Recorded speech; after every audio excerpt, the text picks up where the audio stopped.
Hello students, पिछली video में हमने रासायनिक अभिक्रियाओं एवं समीकरण के बारे में आपको बताया था एवं रासायनिक समीकरण के प्रकार संतुलित रासायनिक समीकरण एवं असंतुलित रासायनिक समीकरण के बारे में आपको बताया था।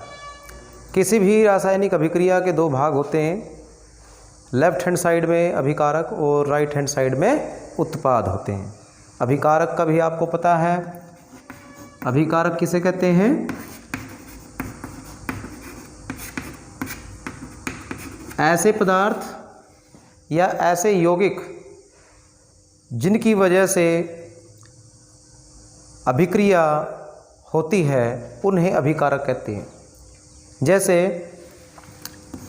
अगर आप मैग्नीशियम रिबन को ऑक्सीजन की उपस्थिति में जलाते हैं, जलाने के बाद आपके पास मैग्नीशियम ऑक्साइड बनता है। तो यहाँ पर इन दो पदार्थों की वजह से क्या हो रही है? ये रासायनिक अभिक्रिया हो रही है। इन दोनों पदार्थों को क्या कहेंगे? हम अभिकारक कहेंगे। इसके बाद अगर बात करूँ मैं उत्पाद, यानी इन अभिकारकों की अभिक्रिया होने के बाद जो नया पदार्थ उत्पन्न हुआ, इसको हम क्या कहेंगे? उत्पाद कहेंगे। इसी प्रकार अगर हम सल्फर को ऑक्सीजन की उपस्थिति में जलाते हैं, जलाने के बाद यहाँ पर क्या बनता है? सल्फर डाइऑक्साइड गैस बनती है। यहाँ पर ये दोनों पदार्थ क्या कहलाएंगे? अभिकारक। और ये क्या कहलाएगा? जो नया पदार्थ उत्पन्न हुआ है, किसी अभिक्रिया में नया पदार्थ उत्पन्न हुआ है, उस पदार्थ को क्या कहेंगे? उत्पाद कहेंगे। प्यारे बच्चों, अब हम आपको बताएंगे रासायनिक अभिक्रियाओं के प्रकार। रासायनिक अभिक्रियाएं निम्न प्रकार की होती हैं। सबसे पहले हम आपसे डिस्कस करते हैं संयोजन अभिक्रिया। संयोजन अभिक्रिया, संयोजन को आप इंग्लिश में बोलते हैं कॉम्बिनेशन रिएक्शन। संयोजन का मतलब होता है मिलना, मिल करके, ठीक है। यानी इस अभिक्रिया में क्या होता है? जब दो या दो से अधिक अभिकारक, दो या दो से अधिक अभिकारक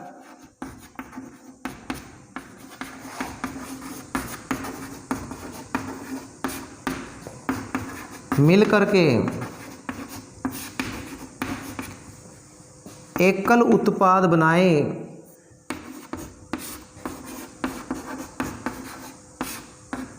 एकल उत्पाद बनाएं या उत्पन्न करें, ऐसी अभिक्रियाएं क्या कहलाती हैं? संयोजन अभिक्रियाएं कहलाती हैं। प्यारे बच्चों, इसको उदाहरण से समझिए आप। जैसे आप मैग्नीशियम को ऑक्सीजन की उपस्थिति में जलाते हैं, जलाने के बाद क्या उत्पन्न होता है? Magnesium oxide. इसको संतुलित भी कर लीजिए। ऑक्सीजन के दो परमाणु हैं, यहाँ भी आप दो परमाणु कीजिए ऑक्सीजन के। मैग्नीशियम के कितने हो गए? दो। तो यहाँ भी आप दो से इसको गुणा करेंगे तो एक संतुलित रासायनिक समीकरण है ये। लेकिन अभिक्रिया का कौन सा प्रकार है? दो अभिकारक मिल करके क्या बना रहे हैं? एकल उत्पाद बना रहे हैं। ऐसी अभिक्रिया क्या कहलाएगी? संयोजन अभिक्रिया कहलाएगी। दूसरा उदाहरण भी ले सकते हैं आप यहाँ पर। अगर आप कार्बन को ऑक्सीजन की उपस्थिति में जलाते हैं तो यहाँ पर कौन सी गैस उत्पन्न होती है? कार्बन डाइऑक्साइड गैस उत्पन्न होती है। यहाँ पर भी दो अभिकारक मिल करके एकल उत्पाद बना रहे हैं, इसलिए यह अभिक्रिया भी क्या है? संयोजन अभिक्रिया है। आप एक और एग्जाम्पल ले लीजिए। सल्फर को अगर ऑक्सीजन गैस की उपस्थिति में जलाते हैं, सल्फर किस अवस्था में है? ठोस अवस्था में है। एस का मतलब सॉलिड, सॉलिड का मतलब ठोस। सल्फर यानी गंधक को अगर ऑक्सीजन की उपस्थिति में अगर हम जलाते हैं तो क्या बनता है? सल्फर डाइऑक्साइड गैस बनती है।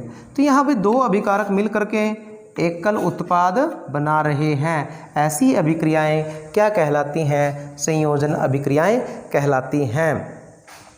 प्यारे बच्चों, एक और उदाहरण देखिए। कुछ अभिक्रियाएं ऐसी भी हैं कुछ संयोजन अभिक्रियाएं ऐसी भी हो सकती हैं जहां पर अभिकारक के मिलने से जो उत्पाद बन रहा है उस उत्पाद के साथ साथ ऊष्मा भी उत्पन्न हो रही है। जैसे हम उदाहरण लेते हैं, आपने एक बीकर लिया, बीकर में पानी लिया, बीकर में क्या ले लिया आपने? पानी।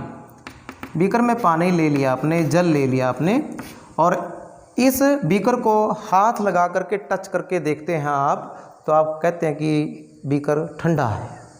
कैसा है बीकर? ठंडा है, इसका तापमान क्या है? कम है। लेकिन जैसे ही इस पानी के अंदर हम कैल्शियम ऑक्साइड बिना भुजा हुआ चूना, कैल्शियम ऑक्साइड यानी बिना भुजा हुआ चूना डालते हैं, तब धीरे धीरे ये इसमें डिज़ोल्व होगा, कुछ मात्रा इसकी डिज़ोल्व होगी, ये पूरी तरह से इसमें डिज़ोल्व नहीं होगा। तो यहाँ पर दोबारा से आप इसमें बीकर को टच करके देखेंगे बाहर से, तो आप महसूस करेंगे कि बीकर अब जो है गर्म हो गया है। यानी आपने क्या किया? कैल्शियम ऑक्साइड बिना भुजा हुआ चूना को जल में मिला दिया, जल के अंदर डाल दिया। जल में डालने के बाद हमारे पास ये बिना भुजा हुआ चूना है, बिना भुजा हुआ चूना। जब आप इसको जल में डालते हैं तो हमारे पास ये उत्पाद बनता है कैल्शियम हाइड्रोक्साइड। इस उत्पाद के साथ क्या उत्पन्न हुआ है जिसकी वजह से ये बीकर गर्म हो गया है? क्या उत्पन्न हुआ है? ऊष्मा उत्पन्न हुई है। क्या उत्पन्न हुआ है? ऊष्मा उत्पन्न हुई है। इसीलिए ऐसी अभिक्रियाओं को हम क्या कहते हैं? ऊष्मा अक्षेपी अभिक्रिया कहते हैं। क्या कहते हैं?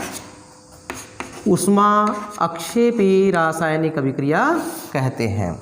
यानी ऊष्मा अक्षेपी रासायनिक अभिक्रिया वे अभिक्रियाएं हैं जिन अभिक्रियाओं के दौरान उत्पाद के साथ साथ ऊष्मा भी उत्पन्न होती है। प्यारे बच्चों, नेक्स्ट है हमारे पास वियोजन अभिक्रिया। वियोजन अभिक्रिया को दूसरा नाम है अपघटन अभिक्रिया। अपघटन का मतलब टूटना, वियोजन का मतलब अपघटन का मतलब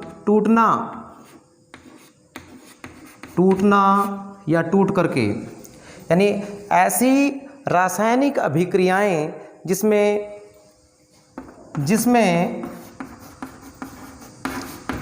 एक अभिकारक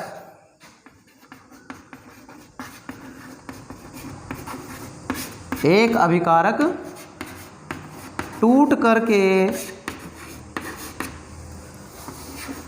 दो से अधिक उत्पाद बनाए।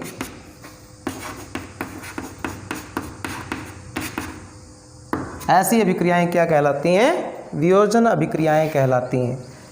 लेकिन अभिकारक को तोड़ने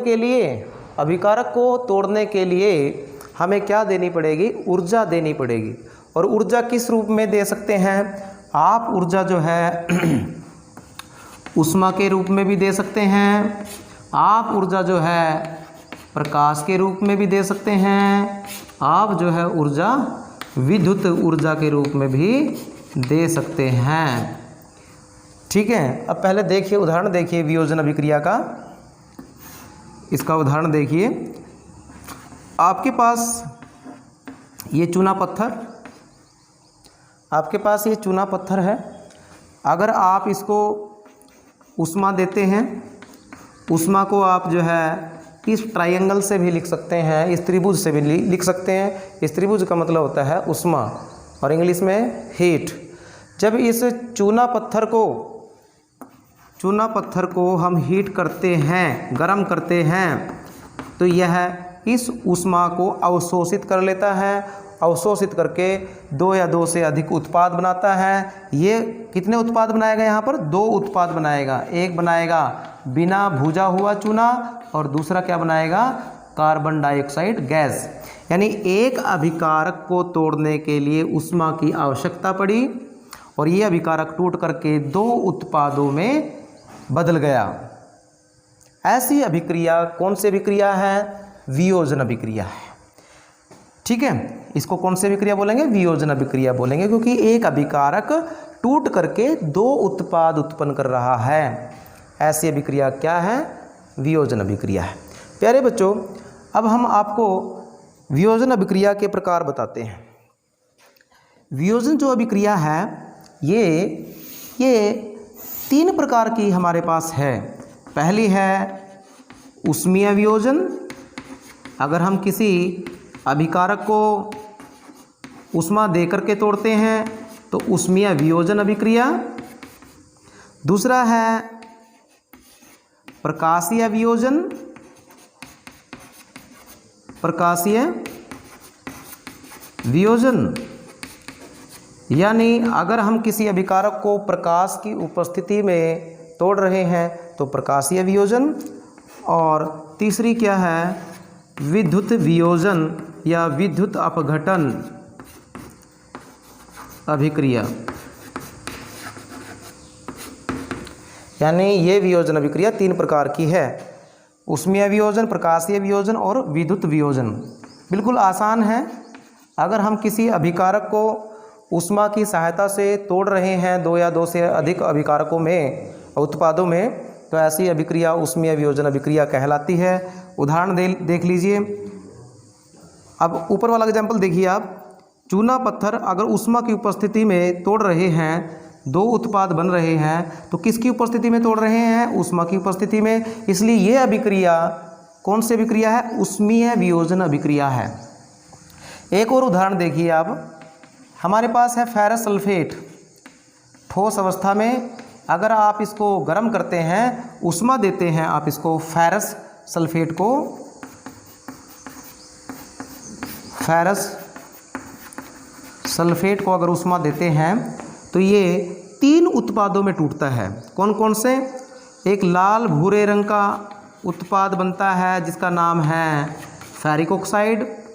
एक गैस उत्पन्न होती है जिसका नाम है सल्फर डाइऑक्साइड गैस, और दूसरी गैस उत्पन्न होती है सल्फर डाइऑक्साइड गैस। ये गैसें यहाँ से निकल जाती हैं। हमारे पास इस पदार्थ को, इस अभिकारक को जब हम ऊष्मा देकर के तोड़ते हैं, केवल उस टेस्ट ट्यूब के अंदर क्या बचता है? केवल लाल भूरे रंग का फेरिक ऑक्साइड बचता है। यानी यहाँ एक अभिकारक ऊष्मा की उपस्थिति में 3 उत्पादों में टूट गया। वियोजन अभिक्रिया तो है, लेकिन कौन सी वियोजन अभिक्रिया है? ऊष्मीय वियोजन अभिक्रिया है। एक और उदाहरण देख लीजिए हम। आपके पास लेड नाइट्रेट। लेड नाइट्रेट को अगर आप हीट करते हैं टेस्ट ट्यूब में लेकर के, तब आपके पास लेड ऑक्साइड ठोस अवस्था में, नाइट्रोजन डाइऑक्साइड ब्राउन कलर की गैस यहाँ पर बाहर निकलती है। टेस्ट ट्यूब के साथ में कौन सी गैस निकलती है? ऑक्सीजन गैस भी साथ में बाहर निकल जाती है। ये जो गैस है, ब्राउन रंग की जो गैस है, उस टेस्ट ट्यूब में से बाहर निकलेगी। किसके साथ? ऑक्सीजन गैस के साथ। हमारी टेस्ट ट्यूब में केवल और केवल जो है लेड ऑक्साइड ठोस अवस्था में बचा हुआ रह जाएगा। तो देखिए यहाँ पर ये अभिकारक 3 उत्पादों में टूट गया। किसकी उपस्थिति में? ऊष्मा की उपस्थिति में। यानी ऊष्मा देने के बाद एक अभिकारक 3 उत्पादों में टूट गया। तो ये कौन सी अभिक्रिया का उदाहरण है? ऊष्मीय वियोजन अभिक्रिया का उदाहरण है। आगे है हमारे पास